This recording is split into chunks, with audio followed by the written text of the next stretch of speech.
speeding bullet. More powerful than a locomotive. Able to leap tall buildings at a single bound. Look! Up in the sky! It's a bird! It's a plane! It's Superman!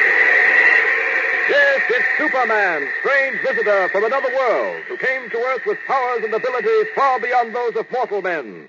Superman, who can change the course of mighty rivers, bend steel in his bare hand, and who, disguised as Clark Kent, mild-mannered reporter for a great metropolitan newspaper, fights a never-ending battle for truth, justice, and the American way. But before we join Superman, here is an important message. Yes, fellows and girls, here is an important message for you. A message direct from our fighting Marines in the Solomon Islands, echoed by our blue jackets on the high seas, by the boys who wear our Army and Navy wings, our troops in Africa, our commandos in England. In fact, by every man in the American Armed Forces, no matter where he may be. And here's the message. We're going to win this war, they say. We're going to wipe Hitlerism and fascism off the face of this earth. We've taken on the job, and we're going to see it through, but we can't do it alone. We can't do it without the help of every boy and girl and every man and woman back home. Now, we know the one way we can help those boys fight this war to a victorious finish is to see that they get all the guns and tanks and ships and planes they need. But those things require a lot of money, and that's where you and I come in. We help our government to buy those war materials by lending them our money, by buying all the war stamps we possibly can. Why, right at this moment, there are American fighting men on the new front, and they're equipped with guns and tanks and protected by planes and ships that you helped to buy. That is, if you've been buying war-saving stamps regularly. So let's make a promise to ourselves right now. Let's promise to buy war-saving stamps as often as we can. Tell Mother and Dad about it. See if you can't get them to give you a dime a day for a war stamp, or even a dime every other day. And remember that every dime is important, because 10 cents will buy 5 .45 caliber bullets to be used by our soldiers, sailors, and Marines. 5 dimes will buy enough fuel oil to take an American destroyer 1 full mile closer to its objective. And a dime a day from all the fellows and girls in the United States will buy enough fast pursuit planes to blast Hitler's Luftwaffe right out of the sky. So, start right now, won't you, to do your share to help win this war. And remember this slogan. Every time that you've got a dime, buy a war-saving stamp. And now, the adventures of Superman. In our last episode, you remember how Editor Perry White of the Daily Planet telephoned Clark Kent and told him to come right down to the office. As Kent hung up the phone, we heard him say something about a forgotten world and prehistoric creatures. Well, to find out what it's all about, let's join Kent now as he reaches the office of Editor White. Listen. Hi, Chief. Hello, Kent. Kent, I'm afraid I've gone and done it again. It's taken him years, but he's convinced me at last. He's a crackpot, an eccentric, an idiot in some ways, but he's convinced me. Who's convinced you of what? And you've heard of Dr. Leander Cameron, haven't you? Yes. What about him? And you've heard about his theories of the lost continent of Atlantis, that he believes still exists somewhere at the bottom of the Atlantic Ocean. Chief, you haven't. Yes, Kent, I have. Oh, no, Chief. Now, Kent, Hello, everybody. Hello, Lois. Good to see you again. That's right. You have been a stranger. Good work on that scoop, Clark. Thanks. Who helped you? No one. I did it all with my little typewriter. Will you two stop fencing with each other? We've got serious things to think of. Serious? Lois, our good friend, Editor Perry White of the Daily Planet, has gone and done it again. What do you mean? You tell her, Chief. I can't. Well, Lois, Dr. Leander Cameron, the celebrated ichthyologist and deep-sea diver. Celebrated crackpot, you mean? Now, Lois, I resent that. All right. What about Dr. Cameron? Well, you know, he's been after me for years to finance an undersea expedition to find the lost continent of Atlantis. Yes? Well, Mr. White, you didn't. Yes, I did. Oh, no. Now, don't you start. His arguments are perfectly logical. Can I come in? May I come in? Yeah, may I come in? Come in, Jim. All right. Something wrong, Mr. White? What do you mean? Well, that look on your face. You look kind of... Yes, out with it. Well, you look kind of silly. What did you say? He feels kind of silly, Jim. You see, he's just decided to finance another expedition. Gee, that sounds swell. An expedition to find the lost continent of Atlantis. Well, gee... An expedition to be headed by Dr. Leander Cameron. Oh, no. What?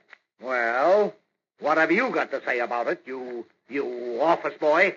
Sir, I'm a reporter now. What? He is, Chief, he is. In a sense, at any rate. You remember I tried to trick the Jap saboteurs into believing they had the wrong formula? Well, Jim was the one who phoned in that story, and he did a swell job on it, too. Well, thanks, Mr. Kent. Yes, he did do a good job. Matter of fact, I'm going to try him out on a story today. You are, You are? Yes, Jim, and a very important job, too. If you succeed at it, well, there's no telling what heights you may reach as a reporter. Oh, gosh. Well, what's the story? Well, the Tiny Tots Kindergarten are forming a club to be called the Don't Kick Grandmother When She's Down Club. You can cover it. Well, gee, say, is this a gag? Yes, it's a gag. And it's meant to give you a rough idea of what I think of you as a reporter. Now, wait a minute, Chief, wait a minute. After the job Jimmy's done, I don't think... You're not paid to think about anything but your job. Yes, what is it? Huh? What? Oh, send him in.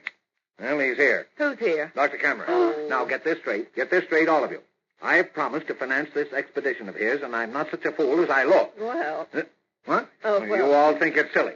Well, so will everyone else. And they'll follow the story in the Daily Planet just for laughs, if nothing more. Hey, you got something there. Well, thanks. And if Dr. Cameron turns out to be correct... He won't. Don't be too sure. Dr. Leander Cameron, sir. Leander, come in. My dear friend.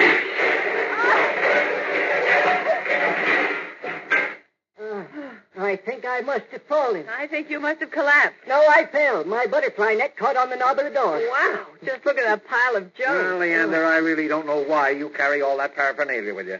What in the world do you need with a fire extinguisher? Here, let me help you pick this stuff up. Oh, thank you, sir. Laugh if you will, Perry, but my motto, like that of the Boy Scouts of America, is be prepared. Should there occur an unexpected fire, I'm ready for it. In this knapsack hanging over my left shoulder, I carry a kit of tools, wrenches, hammers, screwdrivers, etc. You never know when something may need fixing in a hurry. In this knapsack over my right shoulder, I carry medicines, aspirin, ipecac, quinine, etc. Who knows but that some loved one may fall sick? Yes, but why the pots and pans and cooking utensils? Those I carry to keep myself fit for the trail. My work, as you must know, has led me into many strange parts of the world, places where stamina, the strength to carry on under great loads, is vital. Be prepared. That's my motto. There's nothing you could ask for that I do not carry on the person. How about an ice cream soda, Doctor? Jimmy. Why not? I believe I have a small bottle of carbonated water somewhere, and I'm certainly capable of whipping together some ice cream with the chemicals I carry. What flavor? Are you kidding? Gosh, I didn't think it could be done. It can and shall be done. And while I'm concocting a delicious effervescent drink for the young man, perhaps, Perry, we can get down to the business at hand. Huh? What? Oh, yes. Why not? Mr. Kent and Miss Lane are to go along on the expedition? They are? Excellent. No doubt they've already informed you it is this silly venture.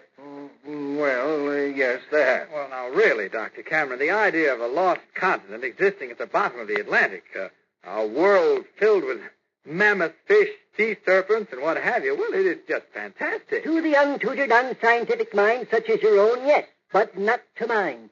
Shall we make it a vanilla soda, Jimmy? I find I have some vanilla beans in the pack. Yeah, sure. What did I do with that folding cup? Oh, yes, here it is.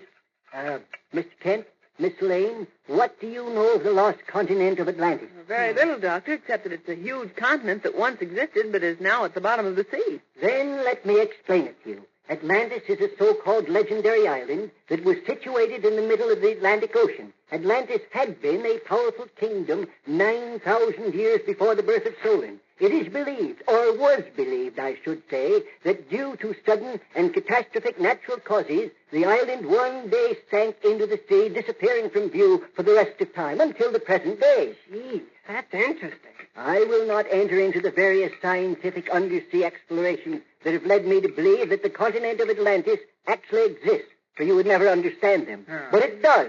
Of that I'm sure. And I want a chance to prove it. Not, mind you, for any gains that may accrue to myself, but for the sake of a wondrous idea that I have conceived that will change our modern conception of undersea warfare. Sea warfare? What do you mean? Mr. Kent, think what it would mean to have a base at the bottom of the ocean for submarines. What?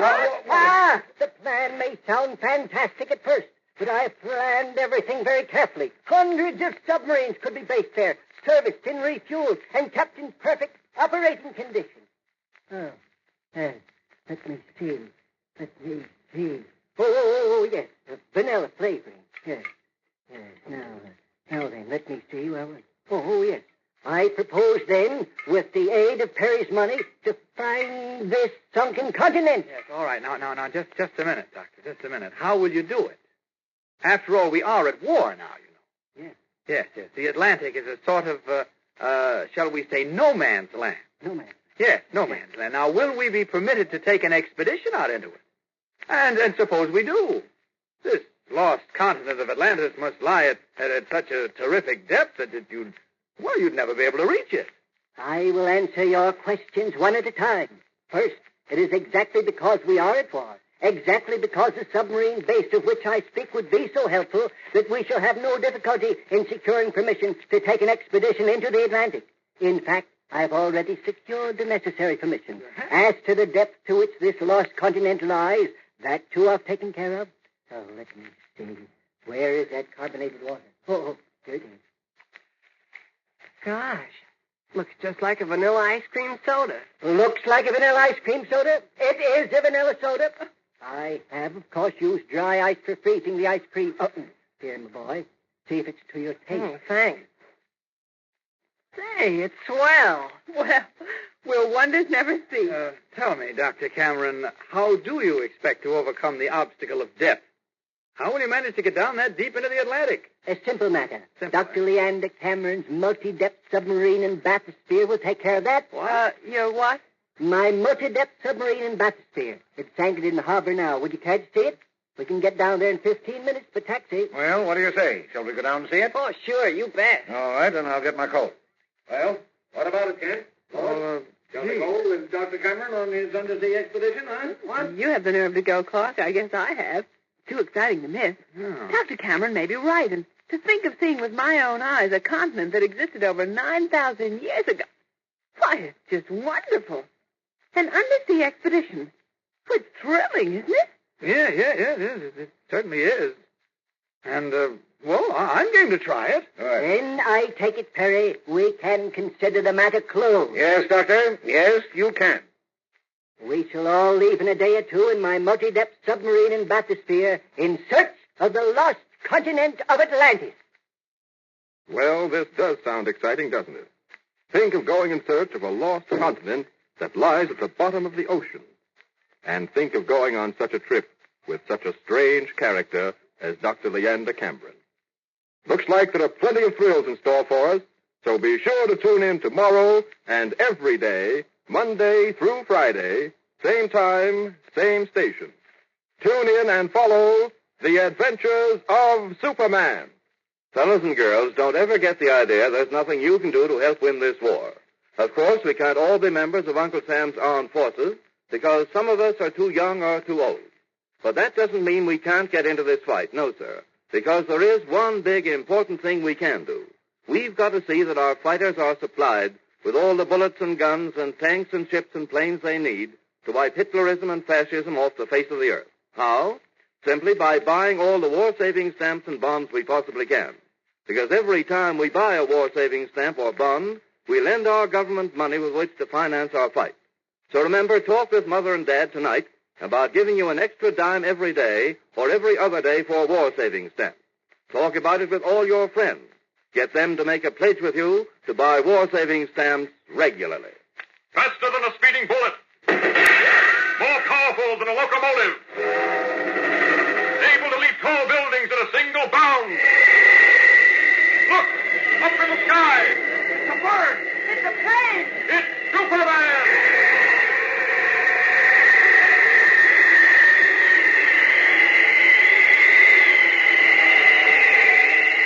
Follow the adventures of Superman every day, Monday through Friday, same time, same station. Superman is directed by George Lois and is a copyrighted feature appearing in Action Comics magazine.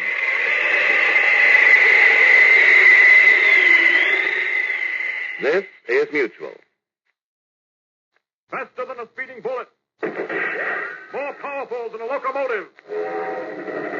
Able to leap tall buildings at a single bound. Look! Up in the sky! It's a bird! It's a plane! It's Superman!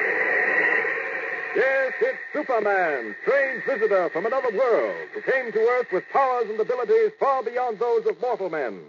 Superman, who can change the course of mighty rivers, bend steel in his bare hands, and who, disguised as Clark Kent, mild-mannered reporter for a great metropolitan newspaper, fights a never-ending battle for truth, justice, and the American way. But before we join Superman, here is an important message. Fellows and girls, every day the city, state, and national offices of civilian defense organizations are swamped with letters from young people like yourselves. And most of these letters ask, what can I do, what part can I take in the national war effort? The writers of these letters are all too young to join the United States Armed Forces, too young to join any of the numerous home defense groups. And yet they ask, isn't there something we can do? Some of you listening now are no doubt among those who have written these letters. And I'll bet many of you who have not written have thought the same thing. Well, the answer is a very simple one, and here it is. You can do your part in civilian defense. You can help to win this war by buying war-saving stamps regularly. How does that help, you ask? How can my dime, or 20, or 40, or 50 cents help to win this war? That's easy, too. For instance, your dime, just 10 cents, will buy 5 .45 caliber bullets that can be used by our soldiers, sailors, or Marines to knock 5 Japs or 5 Nazis out of commission.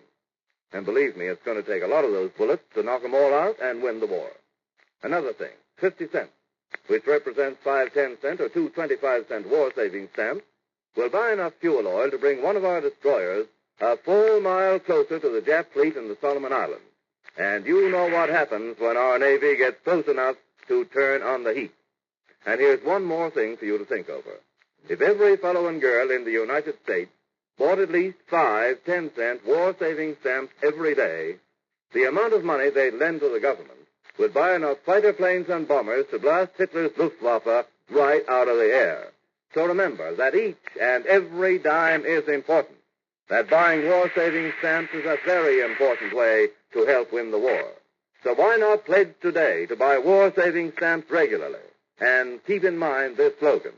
Every time you've got a dime, buy a war-saving stamp. And now, the adventures of Superman. A great adventure is in store for all our friends. In our last episode, we heard how editor Perry White had decided to finance an expedition in search of the lost continent of Atlantis, believed to be lying below the surface of the Atlantic Ocean. As we take up our story today, the time is several days later. The place, a private stretch of beach some short distance outside Metropolis. The cold, heavy mist of early dawn hangs low over the water, and through it we can just make out the long gray lines of a submarine lying offshore. Standing on the beach, dimly seen through the gray smoke of dawn, stand 4 people. Clark Kent, Lois Lane, editor Perry White, and Jimmy Olsen. Listen. Hey, look out.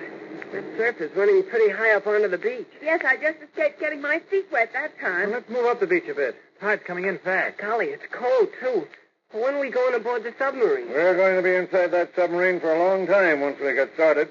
Besides, we've got to wait till Dr. Cameron arrives. Well, I can stand it if the rest of you can. It's amazing. Simply amazing. What's amazing, Lois? Well, I keep thinking it was only a few days ago that we were discussing this fantastic expedition in your office, trying to decide if we'd even go along. And now, here we are. There's Dr. Cameron's multi-depth submarine and bathysphere, or whatever you call it, waiting for us offshore, filled with food and supplies for months, all sorts of scientific paraphernalia, everything. Well, that's Leander Cameron for you. He may look like a crackpot and act like one, but by golly, he lives up to that motto of his, be prepared.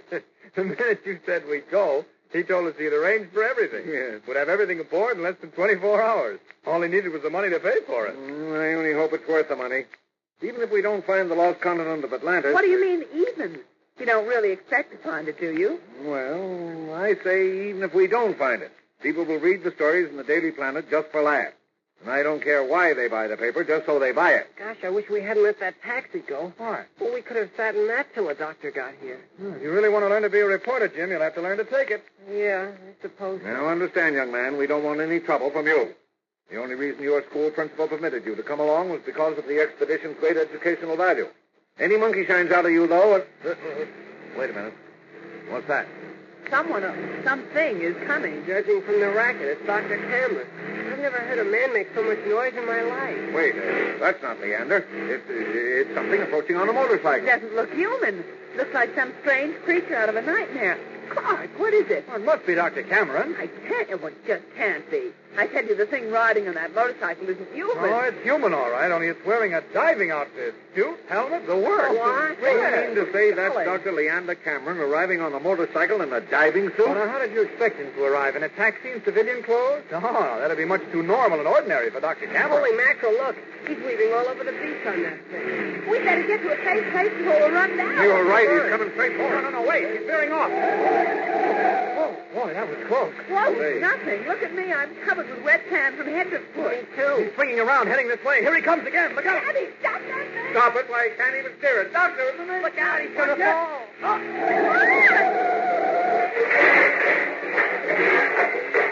Oh, great Scott, he's been killed. I know he's been killed. Oh, dear. Here, we got to get that helmet off him. I'll help. Easy, Jim, easy. Wait a minute. Okay. Oh, the poor Now, man. hold on to yourself, Lois. All right, now, Jim, lift the helmet off. Sit. Good morning. What? Oh, good morning.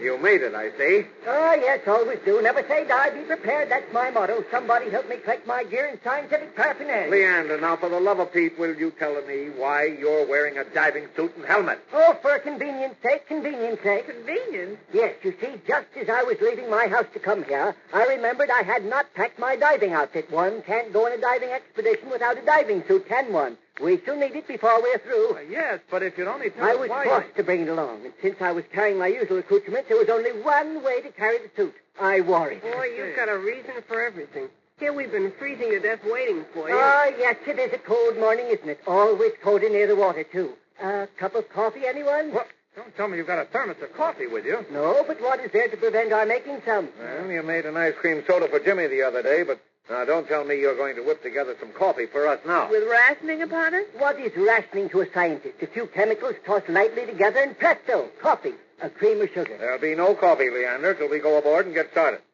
The boat's waiting at the edge of the beach to take us out to the sub. Come on now, let's go. The crew already aboard? Yeah, what there is of them. 3 men to run the submarine. How do you expect to do it? The Cameron multi-depth submarine in bathysphere is mine own, Perry. Leave the running of it to me. All right, you run it. Well, golly, let's go. Wait a minute. Dr. Cameron, what are you going to do with that motorcycle? Take it aboard with me, of course. What? The submarine is so full now, I'm wondering if we'll be able to come to the surface once we submerge. No room for the motorcycle. No room? No. No room? Of course there's room. I've arranged for everything. A place for everything, and everything in its place, I always say. Yes, and I always agree. But how are you going to get that motorcycle stowed aboard the sub? I will show you. You see, I myself constructed this motorcycle. It is very light, made of plastic, you know, and it's collapsible. It's what? The frame, collapsible, the frame folds together so. Then the wheels themselves telescope so, becoming an 8 form of size. There. Ever see a smaller package in your life? Oh, Doctor, you amaze me. You're simply astounding. I often think so myself, Miss Lane. Well, if we're ready to go aboard, you're and away, says I. Send away. Boy, I'll sure be glad to get out of this cold. Let's go. Well, come on, everyone. Let's go down to that dinghy and row out to the sub. Before we get started. Right you are, Perry. We must lose no time in reaching the lost continent of Atlantis.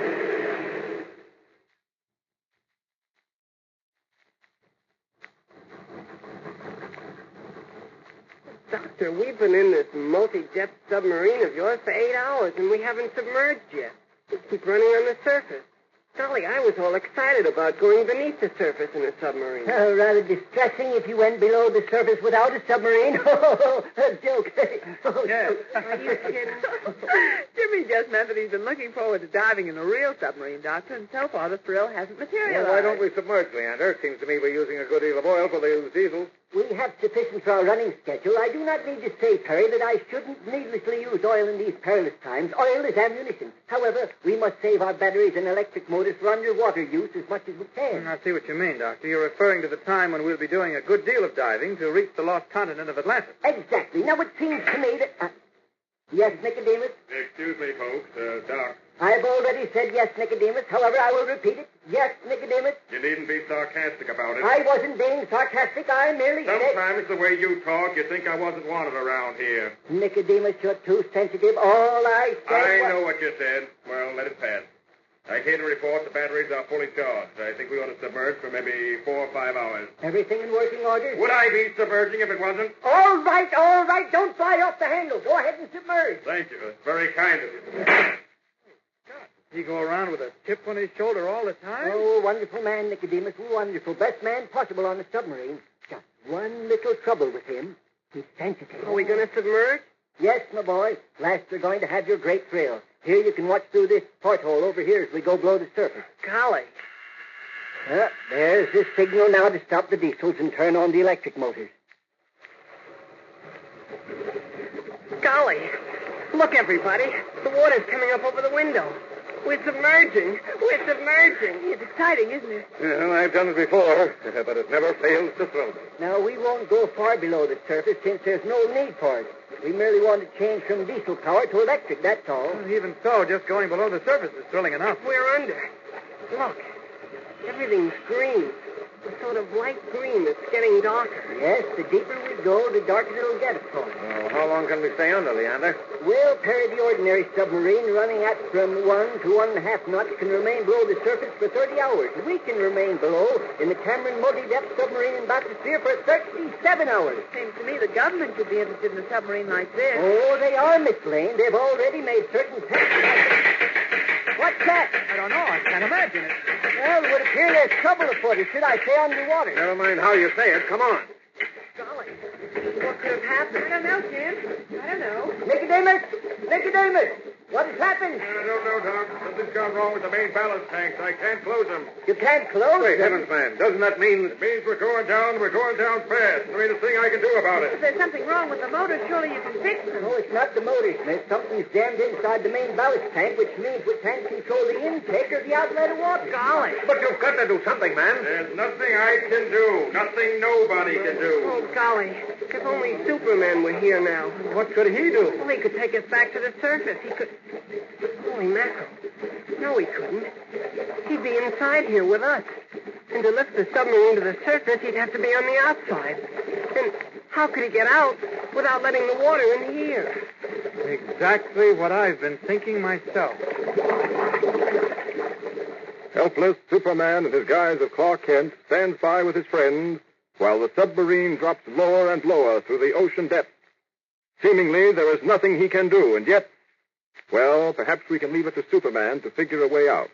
So be sure to be with us Monday and every day, Monday through Friday, same time, same station. Tune in and follow the adventures of Superman. Well, there goes Superman until Monday. Meanwhile, don't let the weekend go by without buying your share of war savings stamps. And remember what I told you at the beginning of this program, you fellows and girls who are too young to join the armed forces or any of the national defense organizations. You can do your part. You can help win this war by buying war savings stamps. So let's make a pledge right now to buy war savings stamps regularly. Talk it over tonight with Mother and Dad. Ask them to give you a dime every day or even every other day for war savings stamps. And then buy some extra ones out of your regular weekly allowance. And see if you can get your friends to buy stamps regularly, too. Or why not organize a war savings stamp club right in your neighborhood? And make this your club slogan. Every time that you've got a dime, buy a war savings stamp. Faster than a speeding bullet. More powerful than a locomotive. Able to leap tall buildings at a single bound. Look! Up in the sky! It's a bird! It's a plane! It's Superman!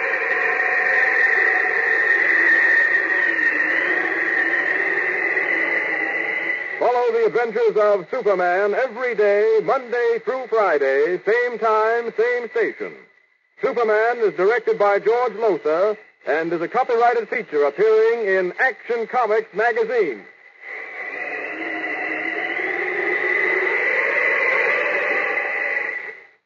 This is Mutual. Faster than a speeding bullet. More powerful than a locomotive. Able to leap tall buildings at a single bound. Look!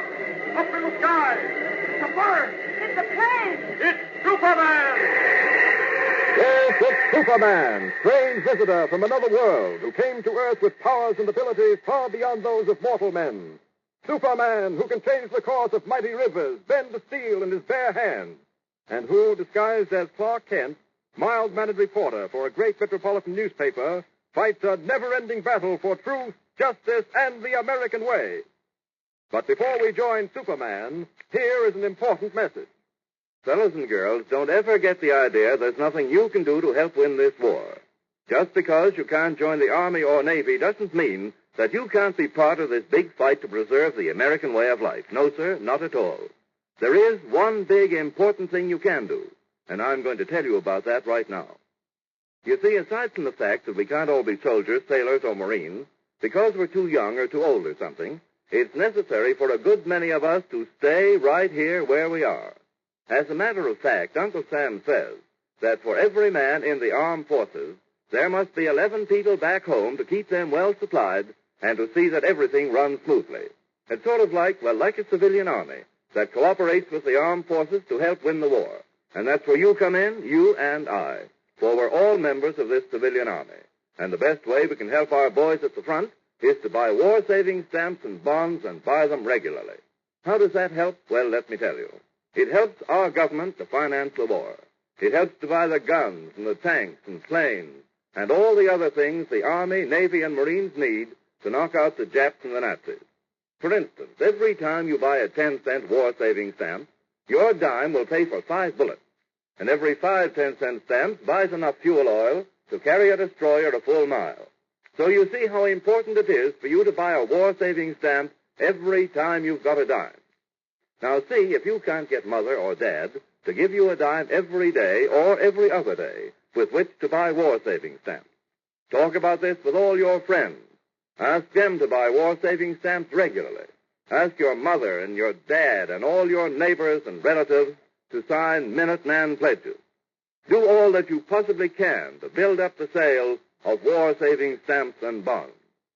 And that is what you can do to help win this war. And now, the adventures of Superman. Superman and his companions in adventure are now in the midst of the most exciting adventure of their career, for they are on an expedition led by the eccentric old explorer, Dr. Leander Cameron, to find the lost continent of Atlantis, believed to be located at the bottom of the Atlantic Ocean.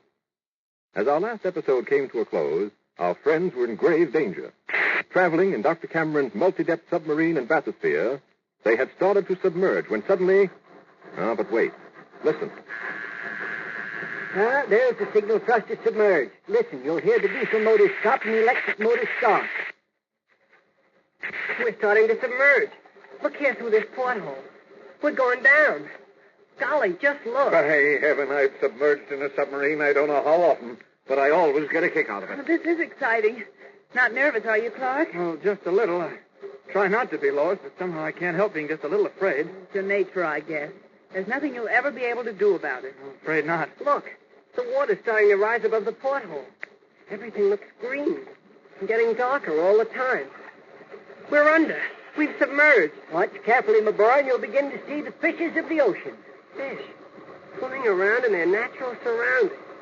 Gosh. Yes, there's certainly nothing like it. Wait, what's that? Sounds like something's gone wrong. Don't get excited now, Clark, whatever it is. Come on, something's happened. The electric motors have stopped. Through here, quickly. Nicodemus! Nicodemus! Hey, what do you want, Doc? What's happened? What's wrong? Why have we stopped? We haven't stopped. The motors have stopped. We're still sinking, though. What do you mean? Something's gotten jammed in the main ballast tank. I can't close it. Well, what does that mean? It means the ballast tanks are filling with water, and the more they fill, the lower we'll sink. Not only that, but I won't be able to blow the tanks to come up. Oh, great heavens, we can't just stand here doing nothing about it. Maybe you got some ideas, lady. You have? Let me have them. Holy mackerel, we are in a spot. We must not lose courage. Leave everything to me. I, Dr. Leander, Euthanasia Cameron, will lead you all to safety. How, Leander? How? If we can't bring the sub to the surface, what can possibly save us? Well, first, let me ascertain how desperate our plight may be. Nicodemus, just what is jammed in the main ballast tank? How do I know? Can I get inside the tank with it full of water? Nicodemus, I do not like your attitude. We're all in trouble, grave trouble. Well, why blame me for it? No one's blaming you. I'm merely trying to find out what can be done to save it. Nothing. There's nothing nobody can do. We're finished. We're through. Leaping mackerel. George, did Washington give up at Valley Forge? Did Stanley give up in Africa? Did Lincoln give up? I ain't no Washington, and I ain't no Stanley, and I ain't no Lincoln. I ain't nobody but me, Nicodemus Company. And when I say we're sunk, we're sunk. And when I say that I, Dr. Leander, euthanasia Cameron, shall lead us all to safety, I mean that, too. Ah, you're crazy. Now, look here, you two. We're in How trouble dare enough you, without... Nicodemus? How dare you look at me in that tone of voice? But I'm trying to explain to you, Doctor, that What's about the escape chamber, eh? What about that? The escape chamber. By heaven, it never occurred to me. But of course, you must have such a device on this submarine. What's an escape chamber, Mr. Kent? An escape chamber, Jim, is a waterproof room in a submarine that can be closed off from the rest of the sub to permit escape when submerged without flooding the sub. That's right, Jim. You enter the chamber, as I understand it, seal it off from the rest of the submarine, and then you let it fill with water. Let it fill with water? Yes. Well, holy mackerel, what happens to you then? Well, before the chamber fills with water, you put on what is known as a mumps and lung, a mechanism that permits you to breathe as you reach the surface. Jumping Jiminy. You mean we'll have to leave the submarine underwater and go up to the surface with just one of the mumps and lung things? Well, they're quite safe. Well, it looks as if we've nothing to worry about now. Yeah, that's what you think. Now what, Nicodemus? Don't you think I'd have thought of the escape chamber before this if it could be used? What do you mean? Oh, hang it all, Doctor. You know as well as I do the metal door sealing off that chamber is controlled by our motors. Well, what of it? The motors have gone dead, mister. Didn't you hear them stop? We can't possibly operate the chamber. We can't even get inside it. You mean we're trapped? Yes. Oh, holy mackerel. What are we going to do? Like I said before, there's nothing we can do. Unless the great Dr. Leander Cameron still thinks he can lead us to safety. No, I've reached my Waterloo. Should I say Waterloo? No, this is no time for joking. I will not say it. Great heavens, Nicodemus, isn't there any way of repairing the mechanism? We're sinking lower all the time. We certainly are. The gauge shows we're down a quarter of a mile. Quarter of a mile below the surface and sinking lower all the time. And there's no way of repairing the mechanism? Don't you think I'd repair it if I could? The trouble's in the main ballast tank. I can't get at it. And I can't fix it if I can't get at it. Well, but we can't die in here. We'll suffocate after a while. Die of strangulation. Unless we sink so deep the pressure of the water crushes the submarine. Oh, no. I can't stand it. I've got to get out of here. I can't stand it. I tell you, I can't. Now, Ken, in the name of heaven, hold on to yourself. My nerves can't take it. I want to scream. And I told you to hold on to yourself. I can't hold on to myself. I can't, you hear? I can't. You asked for this. Oh. Holy mackerel, Mr. White, you knocked him out. Yes, and I think I've broken my hand. He's got a jaw of iron. Oh, golly, if only Superman were here. Not inside here, but outside. He'd help us. He'd get us out of this mess. Well, for once, Superman isn't here when we need him, Jim. I guess we can't expect him to save our lives all the time. But you can expect Superman to save your lives, Lois and Jimmy. For little do you realize that the man you think is the cowardly Clark Kent, the man now lying on the floor of the submarine pretending to have been knocked senseless by an ordinary mortal, is actually Superman himself. And little do you suspect that as he lies there, his hand is slowly moving toward a heavily insulated electric cable that stretches along the length of the submarine near the floor. His hand reaches the cable, and quietly holding it in his powerful grip, he tightens his hand, crushing the cable to powder. And at the very moment when his hand is crushing the electric wires together, there is a sudden flash, and the lights of the submarine go out. The lights have gone out. Nicodemus, what was the flash? I don't know. Looked like a short circuit. This situation seems to be getting worse. What'll happen next? This is what is happening next, Perry White. In the darkness, Clark Kent has become Superman, and even now has reached the door of the escape chamber. The door is a metal sliding panel controlled by the motors of the sub. Superman places his palms against the metal, for there is no place he can get a grip, and slowly forces the panel to slide back. What was that? Did you hear anything? I heard something. It sounded to me like the metal panel of the escape chamber sliding back. Nicodemus, do you suppose by some electrical freak that door is open? Of course not. Well, let's investigate anyhow. You never can tell. You never can tell. But even as our friends stumble toward the metal door through the dark, Superman, now inside the chamber, closes the metal door against them. There. That part of the submarine is sealed off. They'll be safe till I can get them up. Now, let's see. There's the escape hatch. Have that open in no time at all. There we are. Now, up through the hatch. There. I'm outside the submarine.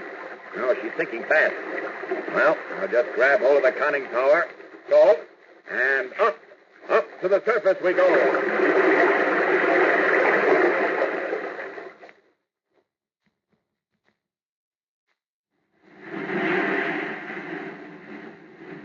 It'll soon be dark. Yes. It's lovely up here in the conning tower, looking off across the ocean at twilight. Pastor, how long before Nicodemus can fix that ballast tank? Well, it's hard to say, Miss Lane, hard to say. Can't get a word out of him. Very sensitive man, Nicodemus. Very. I still can't get over how we got to the surface. Well, as Lois says, it must have been Superman. There can't be any other explanation for it. What other power could have suddenly brought us to the surface? Beyond me. Oh, it must have been Superman. Couldn't have been anyone or anything else. The thing I really don't understand, Clark, is how you got soaking wet. Yes, I can't understand that myself. When we finally got the conning tower open and got some light to see by, there you were, stretched out where you'd fallen after I hit you. But you were soaked through. Yet the inside of the sub was dry as a bone. I don't know. Very strange, I must say. Very strange. Well, there are many things one cannot explain. Well, there's one thing I can explain. I've got a hollow feeling in my stomach. Explanation? I'm hungry. Yes, it's almost dark and certainly close to dinner time. Well, let's go blow and... Wait a minute. What's that? Something rearing up out of the sea just off our beam. It's hard to see. It's getting so dark, though. It's another submarine. Another submarine? Yes. A German U-boat. What? Now, Kent, how in the world can you see that? Well, it could see pretty well at night. This is only twilight. There's a swastika on the conning tower of that sub. I see it. I see it now. This looks like trouble. If only we could submerge. Yes, but we can't submerge until Nicodemus fixes those motors. Wait a minute. The conning tower on that U-boat is opening. Huh? Now, men are coming out of the sub onto the deck. Oh, yes, I see them myself now. Oh, what do you think they're going to do? They're moving over toward the cannon on deck. Something tells me... Yes, by heaven, they're training that gun at us. What do you mean? You don't mean they're going to shoot us out of the water? Oh, they wouldn't do that. Oh, the Nazis might do anything. Kent, does it look as if they were going to fire on us? There's your answer, Chief. Well, what sort of trouble have our friends got themselves into now? Why is the Nazi U-boat firing on them? Does the enemy intend to sink Dr. Cameron's submarine? Well, there are tremendous adventures in store for our friends in our next episode, so be sure to listen. And listen every day, Monday through Friday, same time, same station. Tune in and follow The Adventures of Superman. Did you ever stop to think why American machine gun crews make such good scores in their battles against the Japs and the Nazis? Their teamwork, their super marksmanship comes from practice. Practice every day until they can hit the bullseye practically every time. But that much practice eats up an awful lot of bullets. And that's just where you come in. You buy bullets for machine gunners every time you buy war stamps. 5 bullets for every 10-cent stamp. So get behind your team by buying stamps just as often as you can. Can you think of anything more exciting to buy for your dime than 5 .45 caliber bullets? 5 bullets for American soldiers to use in protecting your home from the Japs or the Nazis. So, get going with this slogan. Get your stamps today and every day. Faster than a speeding bullet. More powerful than a locomotive. Able to leap tall buildings at a single bound. Look, up in the sky. It's a bird. It's a plane. It's Superman.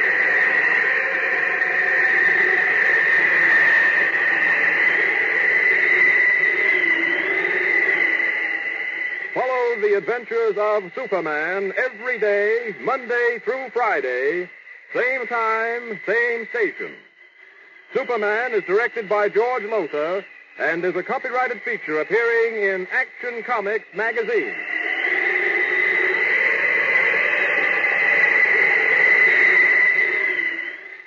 This is Mutual. Faster than a speeding bullet. More powerful powerful than a locomotive. Able to leap tall buildings in a single bound. Look, up in the sky.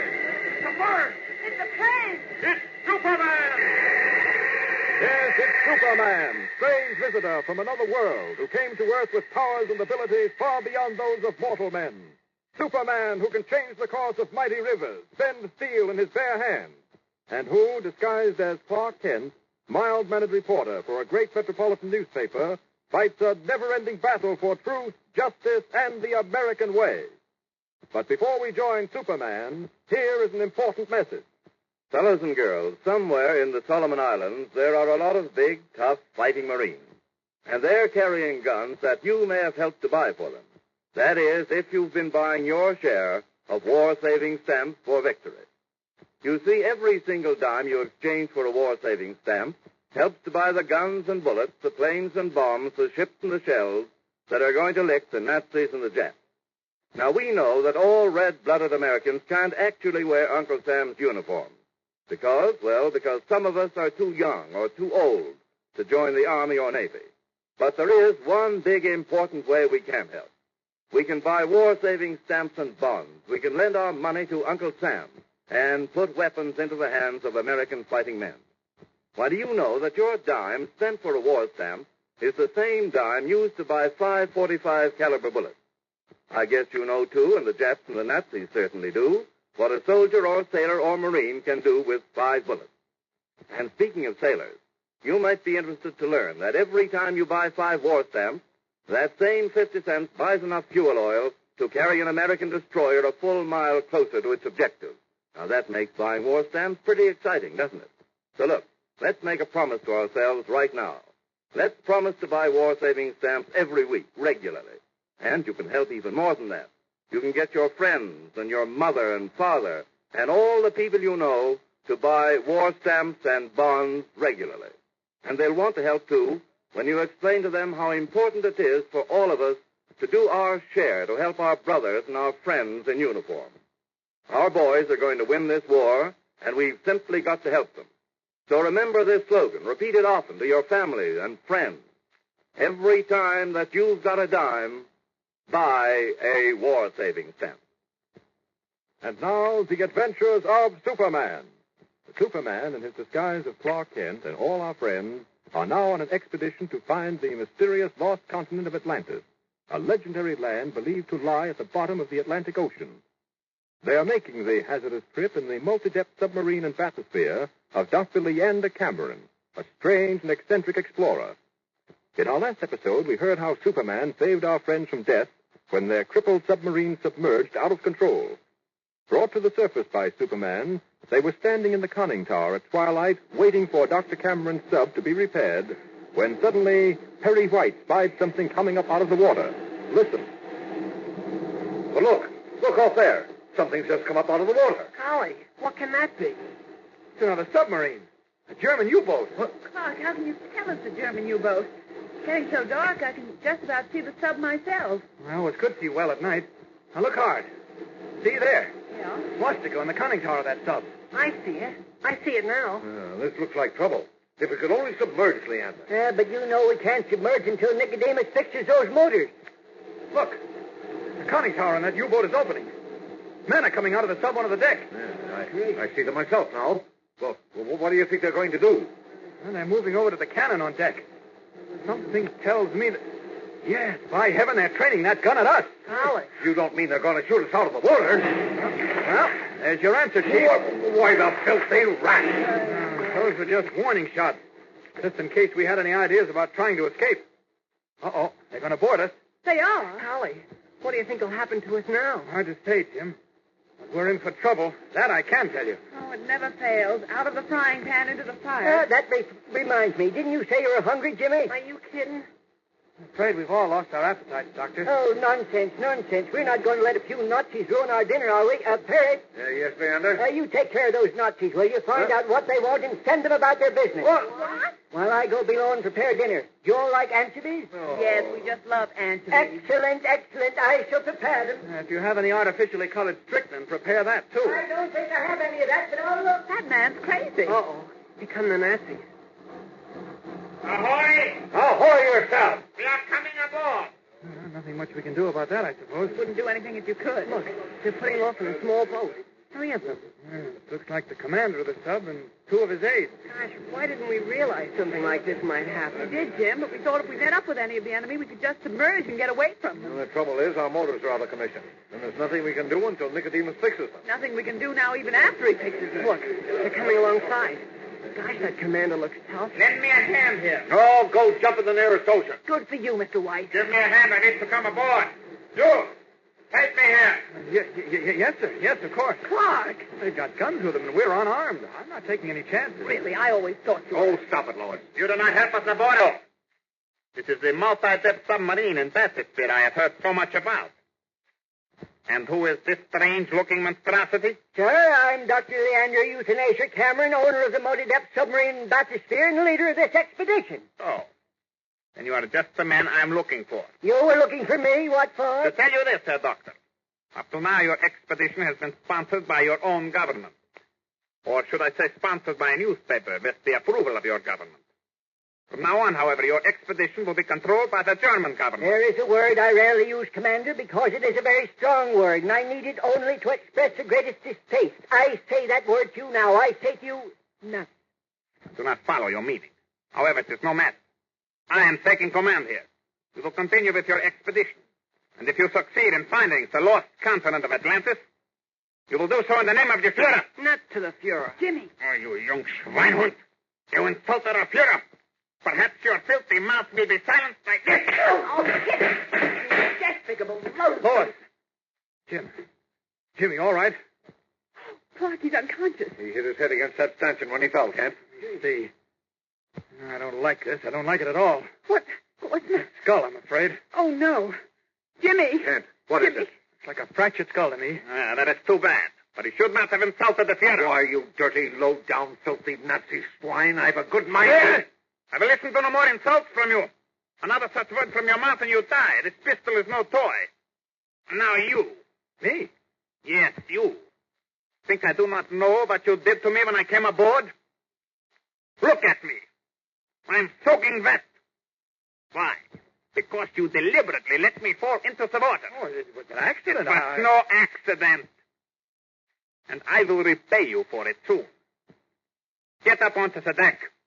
All of you. What for? Don't ask questions. Do as you told, my schnell. Okay, okay.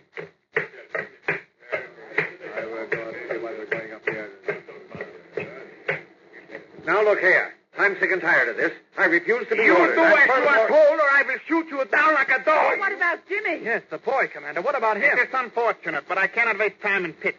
Now move. You filthy swine. I have heard enough from you. Mr. White! He's got... Mr. White! They shot Clark. Look, he's fallen overboard. I threw himself in front of you to save you. Good heavens. I can't see him. We've got to save him. There you are. That's his own fault. If you are not more careful, the same will happen to all of you. Oh, poor Kent. He did it for me. You beast. Clark is gone. Now what about Jimmy lying down there? His skull's probably fractured. What about him? I cannot concern myself with his welfare. Nor have I time to get him medical aid. You can't let him die. Yes, that's what it is. Even as Lois and Editor White plead with the Nazi commander, Superman is at work under the water. Quickly changing from Clark Kent to Superman, he swims underwater to the Nazi sub. And as Lois and White argue with the commander on the deck of Dr. Cameron's submarine... Leave that boy here, I tell you. Perhaps you can suggest some way of saving his life? Your submarine is in working condition. You could take him aboard and sail him to the nearest port. Yes, I told you before. I cannot stand it. Great heavens, look. The Nazi submarine is rising clear of the water. None of it cannot be. It is incredible. Oh, look, underneath the submarine. They're holding it in his hand. Superman! Superman again? Well, I must say... Yes, that's it's Superman. Oh, thank heaven. I do not understand this. It's amazing. He's flying toward us, carrying my submarine in his hand. I'm going mad. We are all mad. No, we're not mad, but... He's coming down with the submarine. Look, Mr. White, he's going to land right alongside of us. Yes. Why, he's dropped the submarine back into the water. There, that's just to take you boys inside to sum up a little bit. Now then. Jimmy, I cannot believe. All right, Commander. Just give me that gun. Come on, you two, Hunt. Come on. Superman. Thank heaven you've come. Jimmy. Yes, I know. Mr. White, Dr. Cameron, bring Jimmy up on deck. Yes, of course, right away. Come on, Leon. Yes, coming, Perry. While they're getting Jimmy, I'll take care of the commander and his aide. First, the commander. Come here, you. Come on. Hey. Now, you two stooges. Let me down. Let me down. Up. I'm going to drop you down through your own conning tower, Commander, one at a time. You land inside your sub and advise you not to show your nose outside of it again until we reach the American naval base I have in mind. American naval base? No, you can't. Oh, can't I? We'll see. Here you go, right down through the conning tower. Now, you, Hunt. Now, it's your turn, hello. Happy landing. There's White and Dr. Cameron bringing Jimmy up. Back to the deck of Dr. Cameron's sub. Better take it easy with the boy, Superman. He's in a bad way. I can see that. I'll handle him gently. I'm going to drop that Nazi U-boat off at an American naval base about 600 miles from here. There must be a surgeon there who can take care of Jimmy, if I'm in time. How's his pulse? Very low, I'm afraid. I mustn't waste time, then. I'll just place Jimmy in position. Before you go, Quickly. There isn't time for talk. Clark Kent, the commander shot him and he fell into the ocean. Well? He's below us somewhere. Is there anything you can do about him? I'm afraid not. I haven't time now. Jimmy needs a doctor at once. You'll have to look for him. Now I must go. Up.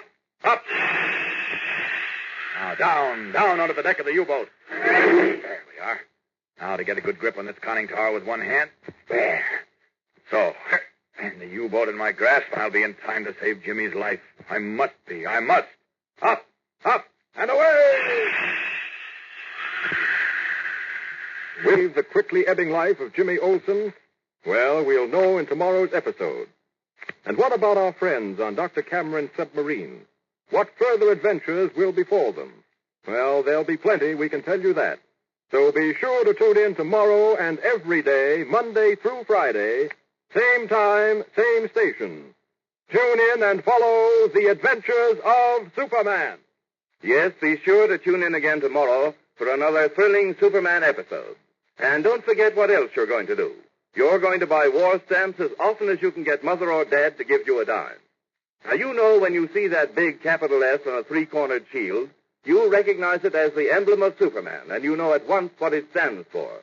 Likewise, when you see the capital letters U.S. on a war-saving stamp or bond, you recognize them as the emblem of Uncle Sam. And it represents a pledge from Uncle Sam to you. His pledge to use every dime you lend him for more bullets and guns and planes, and all the other things the American armed forces need to win a smashing victory from the Nazis and the Japs. So don't put off buying war stamps. Buy one every time you've got a dime. Remember, Uncle Sam is depending on you. Faster than a speeding bullet. More powerful than a locomotive. Able to leap tall buildings in a single bound. Look, up in the sky. It's a bird. It's a plane. It's Superman.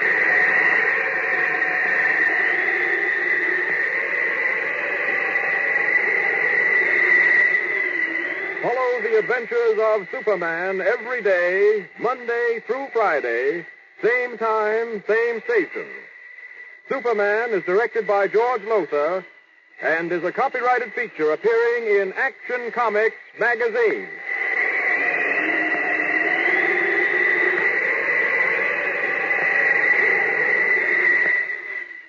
This is Mutual. Faster than a speeding bullet. More powerful than a locomotive. Able to leap tall buildings in a single bound. Look, up in the sky. It's a bird. It's a plane. It's Superman. Yes, it's Superman, strange visitor from another world who came to Earth with powers and abilities far beyond those of mortal men.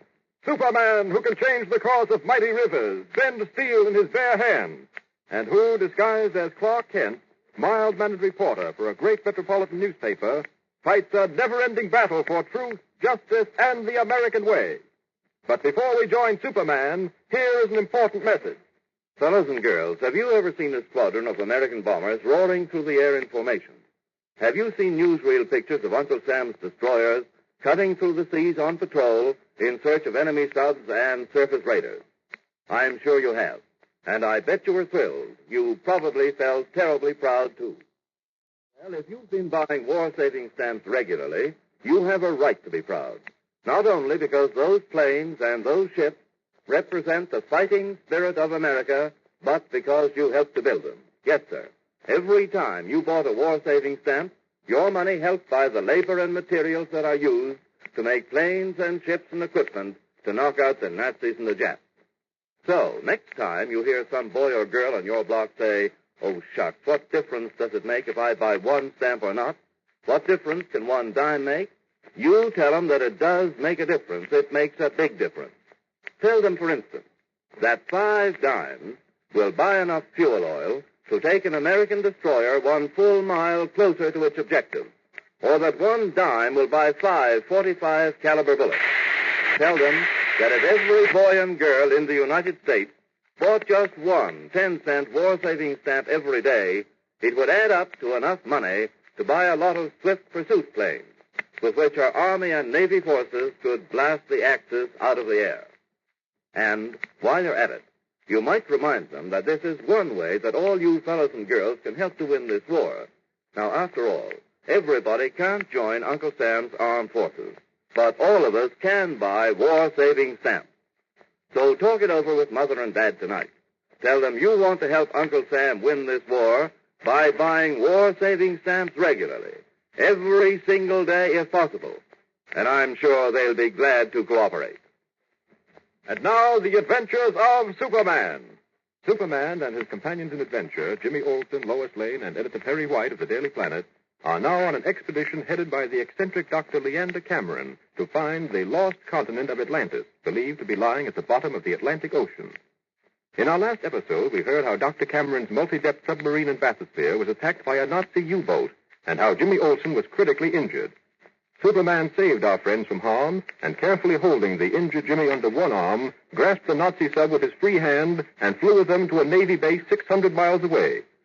We resume our story today at the home of a Navy doctor at a certain American naval base. Our scene, the living room of the doctor's home. The doctor is seated in a chair reading a book as the telephone rings urgently. Yes? Yes, it's Dr. Crane. Lieutenant Forbes calling from the basin. I'll put him through. Hello. Yes, Lieutenant. What's that? A man dressed in a red cape and a blue... brought an enemy submarine in and left it. Flying? Carrying the submarine in his hands? Now, Lieutenant, have you been... He's on his way here. But that's impossible. No man can fly without a plane. Now, wait a minute. There's someone at the door now. I'll call you later. All right, I'm coming. Yes, what is it you... Great Scott. A man in a red cape and a blue suit? No time for descriptions, Commander. This boy is critically injured. You've got to do something. But where? How? Please, Commander, I'll explain later. Right now, this boy is critically injured. Yes, of course. Come in. Now then. Bring the boy into my operating room. In through here. Yes, Commander. Yes. How did all this happen? Never mind that. The boy's suffering from a severe blow on the head. Following it, he bled from the nose and ears. Sounds like a fractured skull. Put him on the table. Yes. Oh, there, Jim. Everything's going to be all right. Yeah, let me get his coat. Yeah. Who are you, sir? I told you flew in carrying a submarine in one hand and this boy in the other. I'm called Superman. Superman? Of course. I've heard of you, but I seriously doubted that you could exist. And to see you with my own eyes, Oh. Boy's pulse is very low. I'd better give him a stimulant. How did the accident occur? Does that matter? No, I suppose not. I'm just interested in knowing. Seem a little upset yourself. I am. I'm worried. If this boy dies... Yeah, we'll do our best to save him. Roll back his sleeve, please. I'll have this hypodermic ready in a second or two. All right. All right. There. That ought to help him a bit. I'll have to take an x-ray of his head. I've got to be absolutely sure of his condition before anything is done. How long will that take? Only a few moments. Wheel that table over here near the x-ray machine, will you? I'll get things ready while you're doing that. Anything you say. About here? No, that's just right. Now, let me move the camera over above his head. All right. There we are. Now I'll have the picture in no time at all. There. Now, if you'll excuse me, I'll develop these in that dark room there at once. Right. I couldn't see any broken bones in Jimmy's head, but then I may be wrong. No, I hope I haven't come too late. If I have, if anything happens to Jimmy, I'll... Jim, boy, can you hear me? Jim, you've got to pull through, you hear? The doctor's going to do everything he can for you, but you've got to help him. Can you hear me, Jim? Can you? I don't know whether he can hear me or not. Pulse is getting a little stronger, though. Stimulant's beginning to work. Only... Doctor? I think the boy's going to be all right. What? You mean... The X-ray shows a near fracture, but it's not as serious as we thought. Oh. A week or so ought to see him out of the hospital. Thank heaven for that. Look here, man. What about yourself? You must be exhausted. Me? Oh, no. I've got to get back to... Yes? Oh, never mind. Doctor, I'm leaving this boy in your care. I'm sure I can depend on you to see him through this until his friends come to take him home. I'm a Navy man, sir. You can depend on any Navy man. Good. And I won't spend any more time here. I have other work to do. Just a Take moment, good man. care of that boy. Up, and away! Meanwhile, aboard Dr. Cameron's multi-depth submarine in bathysphere... Can't we wait until, well, maybe just until morning? No, I'm sorry, Miss Lane, we can't. I've got to reach the spot where I believe Atlantis is located on schedule. I can't risk changing weather conditions and all that sort of thing. But why, Leander? We have a supply problem, you know, enough food for just such and such a length of time, oil for so many running hours, and so on. Minutes are precious to the success of our expedition, and we must not waste them. I was hoping Nicodemus would take another day to fix those electric motors. Fortunately, he located the trouble a lot quicker than we expected. Wonderful man, Nicodemus. Sensitive, but wonderful. Well, I suppose you're right. But somehow I hate to leave this spot. So do I. It was here at this spot that Clark was shot and fell overboard. Yes, he threw his life away to save mine. Somehow it's like tearing yourself away from the grave of a close friend. I didn't realize that Kent meant so much to you, Lois. I didn't either. He's gone now, and I miss him. You miss him, don't you? Yes, very much. He was a real man, Lois. I regret the many times that I misjudged him. Oh, another thing. I wonder if Superman reached a doctor before it was too late for Jimmy. Don't worry, Lois. He didn't fail. He never does. No, not with something he can control, but Jimmy might have died seconds after Superman left. Well, all we can do now is hope for the best. How far are we, Leander, from the spot in the Atlantic where you believe we'll find the lost continent? Well, as I figured, Perry, we should reach there in another 20 hours. Then, of course, our real work, I should say the real exciting part of our work, will begin. I see. And how far down below the surface do you figure that Atlantis lies? Well, I don't know exactly. The Atlantic Ocean in spots is over 6 miles deep. What? Well, you certainly don't expect to go down 6 miles into the ocean. Oh, dear me, how silly women can be at times. I resent that. Now, Lois. I didn't mean to insult you, but really, Mr. Lane, such a remark. Of course I don't expect to go down 6 miles below the surface. That would be impossible. Oh, excuse me. I didn't think there was anything you couldn't do, Doctor. In fact, I've begun to think of you as a sort of scientific Superman. Have you really? Well, I suppose I might be called that. My work is certainly superior to all others, and if I succeed in finding the lost continent of Atlantis... Never mind all that chatter now, Leander. Now, get back to the subject. How far below the surface do you think we'll find the lost continent? According to my reckoning, based on many years of scientific research, I would say we shall find Atlantis about 2 or 3 miles below the surface. Now, wait a minute, Leander. Wait a minute. That's impossible. 2 or 3 miles below the surface? Why, we'd never be able to withstand the pressure. No, of course not. Not if we were in an ordinary submarine, but in the Cameron multi-depth submarine in bathysphere, that will withstand water pressure to 3 miles, and perhaps more. What about us? Will we be able to stand it? With ease, as long as we remain in the compression tank. Well, how does that work, Leander? Very simple, Perry. Elementary, in fact. When the time comes to submerge to that tremendous depth, we shall all get into the compression tank. There we shall be perfectly comfortable and at our ease, so long as the pressure is maintained inside the tank that the human body can stand. You'll probably notice that one wall of the tank is the submarine itself, and that in it is set a large pressure-proof window made of specially designed glass through which we shall be able to see all that lies about us 2 or 3 miles below the surface. Well, I'll say one thing, Leander. You convinced me you were right when we were in Metropolis, but there's a great difference in listening to you expound your theories in the safety of my office from listening to you inside this submarine of yours. Are you sure this tub will withstand the pressure of 3 miles below the surface? If my tests mean anything, it will. And, sir, I resent your calling the Cameron multi-depth submarine in bathysphere a tub. All right. I apologize. But do your tests mean anything? A test is simply a test, Perry. One can't be really sure of anything new until the actual conditions are met and overcome. I only hope that we overcome the conditions. I don't want the conditions to overcome us. Joke. Excellent. I think the time has come for us to submerge again. The batteries must be charged by this time. Nicodemus? Yes? We'd better submerge now. Who's running this submarine, you or me? Well, really, Nicodemus. I'll submerge when I'm good and ready. And when will you be ready? Ready now. We'll submerge. That's just what I said. Submerge. A sensitive man, Nicodemus. Very sensitive. Meanwhile, as the multi-depth submarine prepares to submerge, Superman arrives and hovers over it, suddenly realizing that he has a seemingly insoluble problem on his hands. Now, what in the world am I going to do about this? How can I return aboard the submarine as Clark Kent without somehow explaining that I'm not dead? They all saw the German U-boat commander shoot me, and they saw me fall into the ocean, sink from view. Well, I am in a spot. Probably the worst spot in my entire career. I wonder how in the world I can get myself out of this.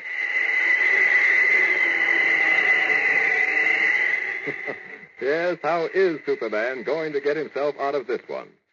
How can he possibly arrive aboard the submarine as Clark Kent when the others saw Kent topple from the deck and sink beneath the waves, apparently shot dead? Well, let's leave it to Superman to figure out, and let's be with him tomorrow to see how he does it. And be sure to listen every day, Monday through Friday, same time, same station. Tune in and follow The Adventures of Superman. By all means, don't forget to tune in to Superman tomorrow for another thrilling and exciting episode. And don't forget to talk to Mother and Dad before you go to bed tonight about making arrangements to buy war-saving stamps regularly. Start the day off right tomorrow. Buy at least one 10-cent war-saving stamp first thing after breakfast. And remember what I told you at the beginning of this program. Every single dime is important because all our dimes put together can go a long way to help pay for the guns and tanks and planes and ships we need to knock out the Nazis and the Japs. And here's an idea. Why don't you get together with your friends tomorrow and make a joint pledge to buy war-saving stamps every time you've got a dime? See which of you can buy the most war-saving stamps every week and every month. In that way, you'll be doing your share to win this war. Faster than a speeding bullet. More powerful than a locomotive. Able to leap tall buildings at a single bound. Look, up in the sky. It's a bird. It's a plane. It's Superman.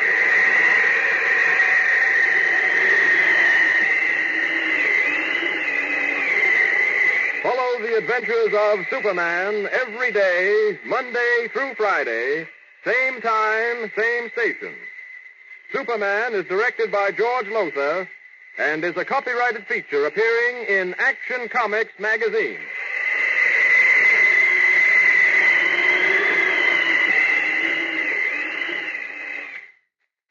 This is Mutual. Faster than a speeding bullet. More powerful than a locomotive. Able to leap tall buildings at a single bound. Look, up in the sky. It's a bird. It's a plane. It's Superman. Yes, it's Superman, strange visitor from another world who came to Earth with powers and abilities far beyond those of mortal men. Superman, who can change the course of mighty rivers, bend steel in his bare hand, and who, disguised as Clark Kent, mild-mannered reporter for a great metropolitan newspaper, fights a never-ending battle for truth, justice, and the American way. But before we join Superman, here is an important message. Fellows and girls, every day the city, state, and national offices of civilian defense organizations are swamped with letters from young people like yourselves. And most of these letters ask, what can I do, what part can I take in the national war effort? Now, the writers of these letters are all too young to join the United States Armed Forces, too young to join any of the numerous home defense groups. And yet they ask, isn't there something we can do? Some of you listening now are no doubt among those who have written these letters, and I bet many of you who have not written have thought the same thing. Well, the answer is a very simple one, and here it is. You can do your part in civilian defense. You can help win this war by buying war-saving stamps regularly. How does that help you out? How can my dime or 20 or 40 or 50 cents help to win this war? That's easy, too. For instance, your dime, just 10 cents, would buy 5 .45 caliber bullets that can be used by our soldiers, sailors, or Marines to knock 5 Japs or 5 Nazis out of commission. And believe me, it's going to take a lot of those bullets to knock them all out and win this war. Another thing, 50 cents, which represents 5 10-cent or 2 25-cent war-saving stamps, will buy enough fuel oil to bring one of our destroyers a full mile closer to the Jap fleet in the Solomon Islands. And you know what happens when our Navy gets close enough to turn on the heat. And here's one more thing for you to think over. If every fellow and girl in the United States bought at least 5 10-cent war-saving stamps every day, the amount of money they'd lend to the government would buy enough fighter planes and bombers to blast Hitler's Luftwaffe right out of the air. So remember that each and every dime is important, that buying war-saving stamps is a very important way to help win the war. So why not pledge today to buy war-saving stamps regularly? And keep in mind this slogan: every time you've got a dime, buy a war-saving stamp. And now, the adventures of Superman. As you know, Editor Perry White of the Daily Planet is financing an expedition to locate the lost continent of Atlantis, believed to be lying at the bottom of the Atlantic Ocean. Following a series of mishaps during which Jimmy was so seriously injured that Superman had to fly him to a naval hospital, our friends reached the spot in the Atlantic below which Dr. Leander Cameron, eccentric explorer and leader of the expedition, believes the lost continent will be found. As our last episode ended, Dr. Cameron's multi-depth submarine and bathysphere began the dive that will end, he believes, in the sighting of the lost continent of Atlantis 3 miles below the surface of the ocean. We join our friends now 1 mile below the surface, a depth no human being has ever descended to before. Listen. A mile below the surface? Do you really mean that we're actually a mile below the surface? Yes, Miss Lane, we're submerging rapidly. Oh, can't see a thing through this window.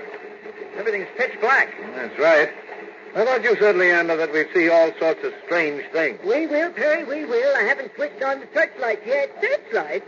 Well, now, don't tell me this submarine is equipped with searchlights. I might say, Miss Lane, that there's nothing with which this submarine is not equipped. Be prepared, that is my motto, along with the Boy Scouts of America. Wish we had a few Boy Scouts here now. I'd feel safer, perhaps. I'm not going to switch on the lights until we're 1.5 miles below the surface. In a little while, we should begin to see... Wait, there's something now. Where? Yes, look, see it? Gracious, what is it? A fish. A fish? Well, I don't see anything but 2 big white eyes and rows of long teeth gleaming in the dark. That, if I'm right, is the Gonostoma pelican. Really? And what might that be? A pickerel. A pickerel. Now, look here, Leander. I am a freshwater fisherman. I've caught many pickerel in my time, and they don't look like that. The Gonostoma polypus is the saltwater cousin of the freshwater pickerel. It lives a mile below the surface of the ocean. This fellow is 40 times bigger than any pickerel you've ever caught, Perry, and his teeth are also 40 times bigger. Notice how they shine in the dark? You mean they're luminescent? That's right, Mr. Kent. From here on, we shall see nothing but luminescent fish. Fish that shine in the dark. Well, I should think that would be quite necessary in this inky blackness.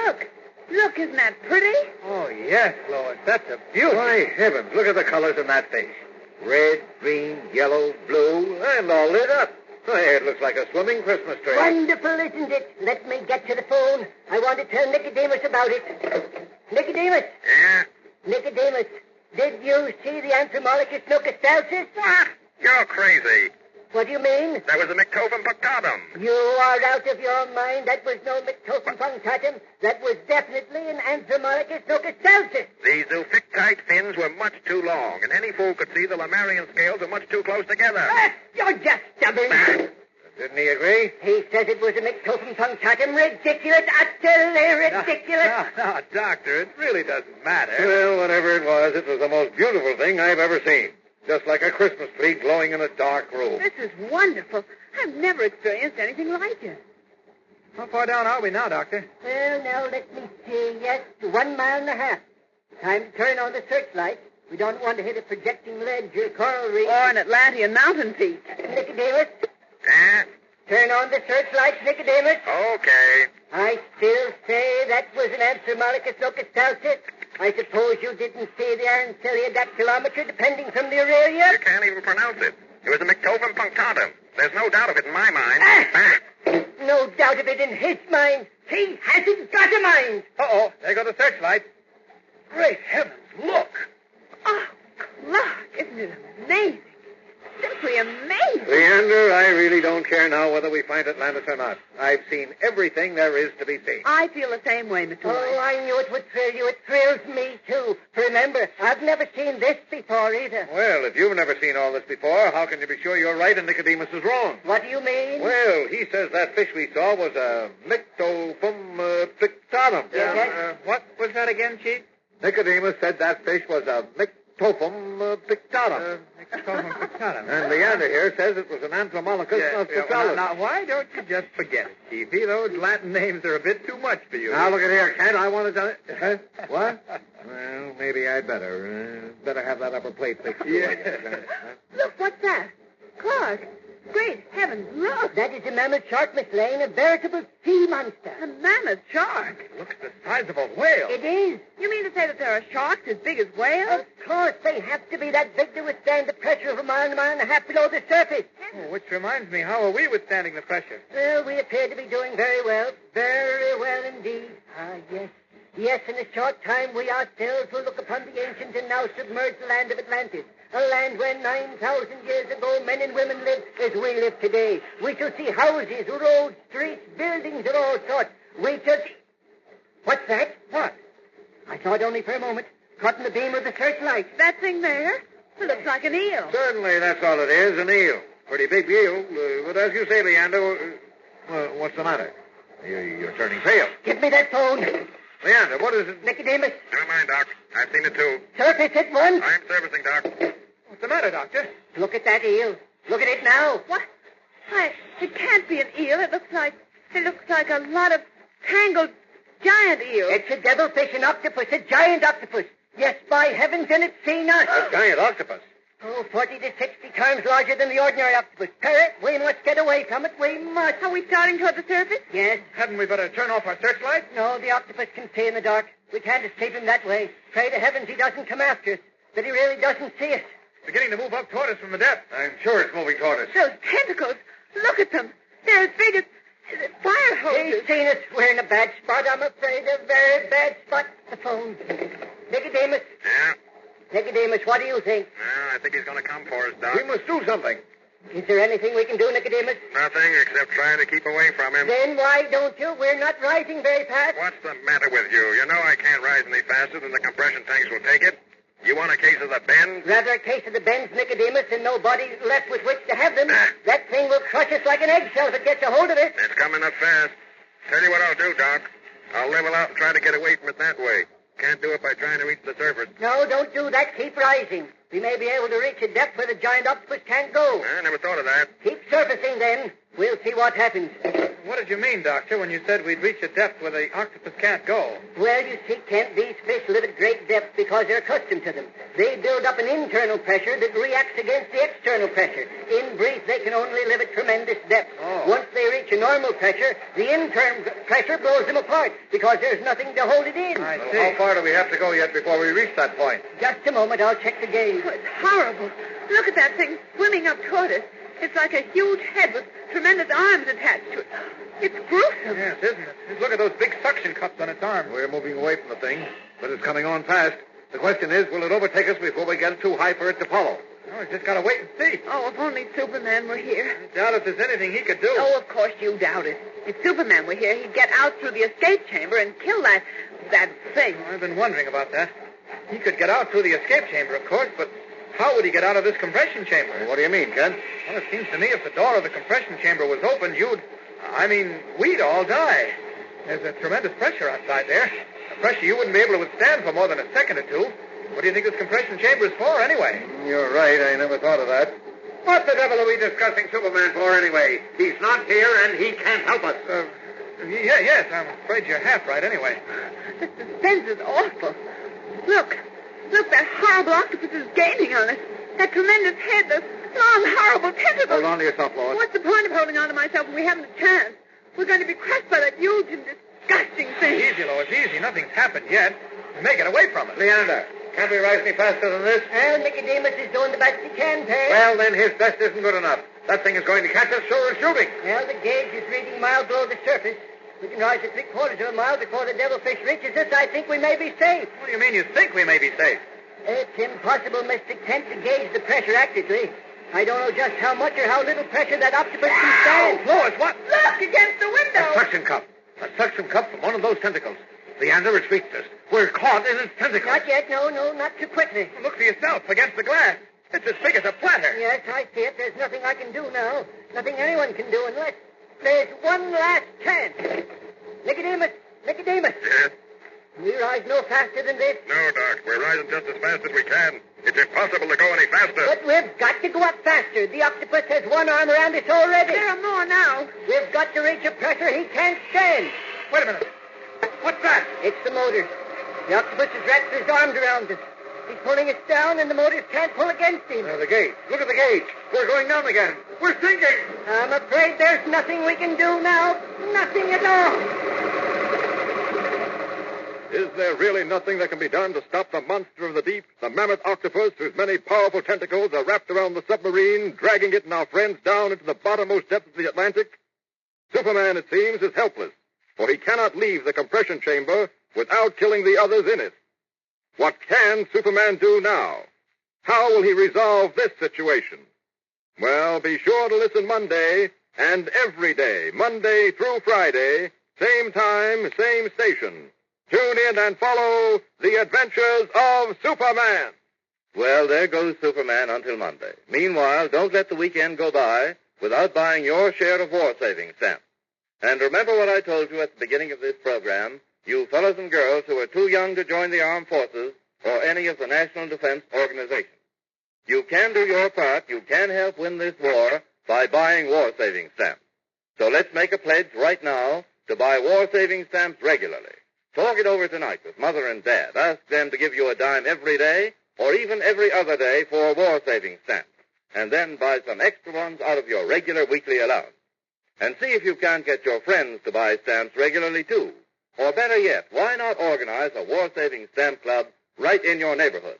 And make this your club slogan. Every time you've got a dime, buy a war-saving stamp. Faster than a speeding bullet. More powerful than a locomotive. Able to leap tall buildings at a single bound. Look, up in the sky. It's a bird. It's a plane. It's Superman.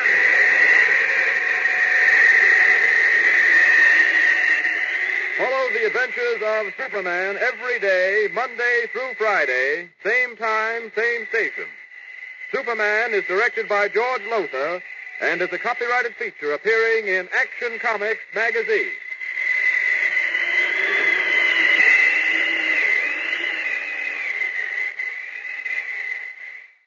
This is Mutual. Faster than a speeding bullet. More powerful than a locomotive. Able to leap tall buildings at a single bound. Look, up in the sky. It's a bird. It's a plane. It's Superman! Yes, it's Superman, strange visitor from another world who came to Earth with powers and abilities far beyond those of mortal men. Superman who can change the course of mighty rivers, bend steel in his bare hand, and who, disguised as Clark Kent, mild-mannered reporter for a great metropolitan newspaper, fights a never-ending battle for truth, justice, and the American way. But before we join Superman, here is an important message. Fellows and girls, as you know, a new war front has been opened by our fighting forces. Welcome newspaper headlines every day shout the thrilling news made by our soldiers, sailors, and Marines. American troops are now in the picture with every ounce of their combined strength. They're in there punching for all they're worth, fighting, slashing straight through to victory. And back here at home, we're cheering them on, giving them moral support.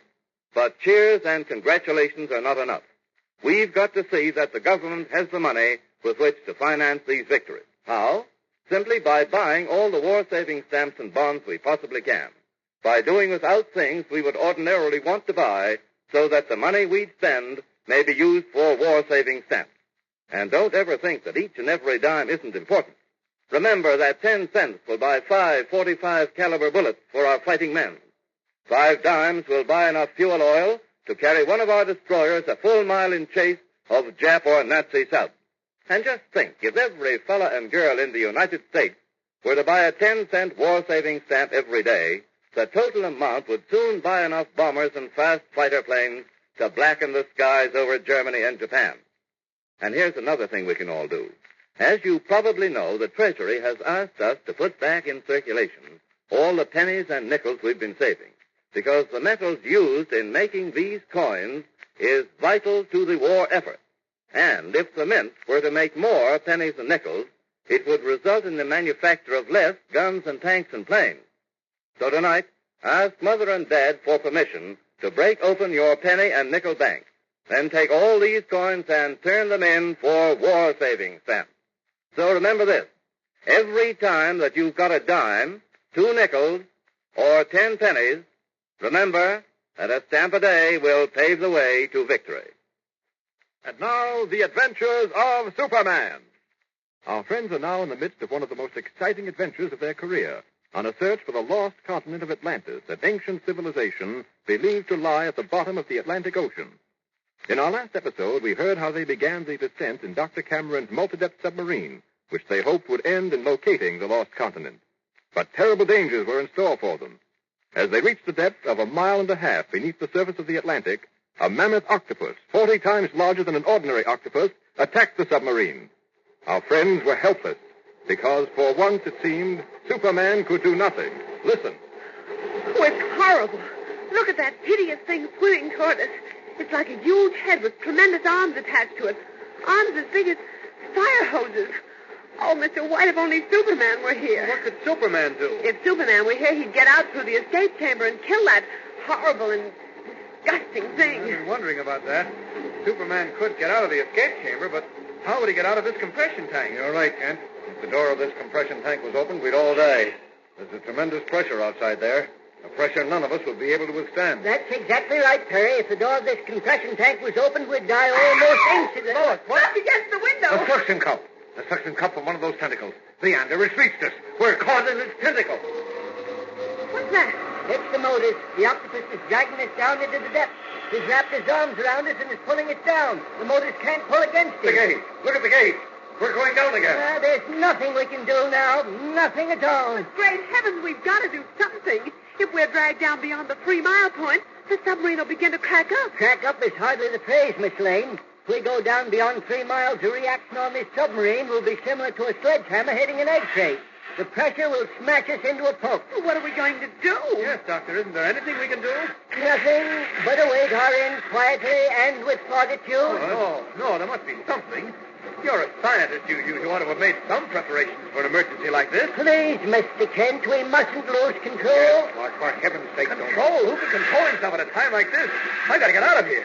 I can't stand being enclosed in a small space. That frightful thing dragging us down into the depths. Get away from that door, Mr. Kent. You just try and make... You fool, open that door, Kent, and we'll all last about 10 seconds. 10 seconds? You heard me, 10 seconds. Cleverly, Superman, in his disguise of Clark Kent, leads Dr. Cameron into telling him just how long that door can be opened before Lois, White, and Cameron, ordinary mortals, feel the effects of the pressure. Instantly, as Superman, he makes his decision. And as Clark Kent begins to act the part of the coward. I'm frightened. I'm scared, I tell you, scared. Kent, for the love of heaven, stop it. We're all scared. But we're doing our darndest not to show it. I'm not built that way. I'm frightened. I'm frightened, and that's all there is to it. Oh, look! Look! What is it? That octopus. Wrapping more and more tentacles around the sub. See there. The suction cups against the window. Oh, it's horrible. It's revolting. Oh, Clark, I please. can't die like this without a chance to save myself. I can't just stand here waiting. And for heaven's sake. I can't stand it, I tell you. I can't stand it another minute. Catch him, he's fainting. Oh. The lights have gone out. Yes, Clark's hand must have caught on the light switch as he fell. Well, I know where the switch is. I'll snap the lights on again. Yes, Perry, and hurry. Oh, wait a minute. Here Leander. Perry, what is it? Why, the switch has been ripped out of the wall. I can't turn the lights on. Oh, fudge. Kent must have held on to it as he fell, and the weight of his body ripped it out. Well, since we're going to die, I suppose it don't matter much. Oh, dear, if only Superman were He here. couldn't do a thing, Lois, and you know Oh, it. yes, he could. I don't know how, but Superman could find a way. Superman has found a way, Lois. You and the others think that Clark Kent is lying at your feet in the dark. But actually, Clark Kent has become his real self, Superman. Slowly, carefully, stealthily in the dark, His hand reaches toward the handle of the door that seals our friends in the compression chamber. He turns the handle. What was that noise? Sounded like the handle of the door, but it couldn't be that. No, of course not. But it is, Lois. And now Superman's job lies before him. He has got to open and close the door of the compression tank in less than 10 seconds. He has got to open it against the tremendous pressure that exists outside. Can he do it? He must do it. And he does. And even though the entire operation has taken only 2 seconds, Lois, Editor White, and Dr. Cameron gasp for air and feel their heads growing dizzy from the effects of the pressure. What happened? You know, I feel dizzy. My head is swimming. Pressure. Feels to me like pressure. And I thought I heard the door open. I thought, no, impossible. Couldn't be. My head's clearing now a little. My eyes are beginning to focus.